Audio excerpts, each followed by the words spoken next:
ఢిల్లీలో 2 రోజులు ఉంటేనే ఇన్ఫెక్షన్కు గురయ్యా అంటుండు కేంద్ర మంత్రి నితిన్ గడ్కరీ. ఢిల్లీలో అట్లా తయారైంది. కాలుష్యం, పొల్యూషన్, వెహికల్స్, అన్ని రకాల. యమునా నది ఉంటుంది ఢిల్లీలో. ఆ యమునా నది ఎంత కాలుష్యమైందంటే అంత కాలుష్యంగా మారింది.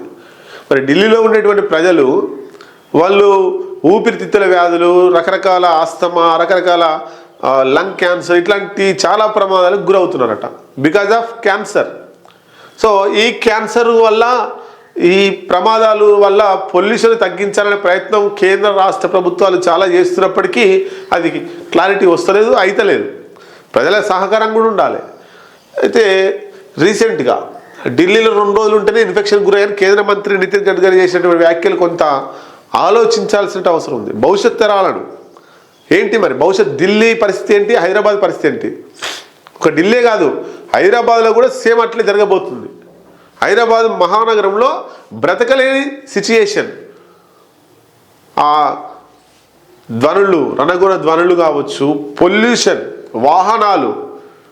వరంగల్ నుంచి వెళ్ళి ఉప్పల్కి పోవడానికి 2-2.5 గంటలు 3 గంటలు పడితే, ఉప్పల్ నుంచి వెళ్ళి ఆ ప్యారడైజు ఆ రకంగా అమీర్పేట లేకపోతే ఇంకేదైనా ప్రాంతం హైటెక్ సిటీ పోవడానికి అది 2 గంటలు 3 గంటలు పడుతుంది.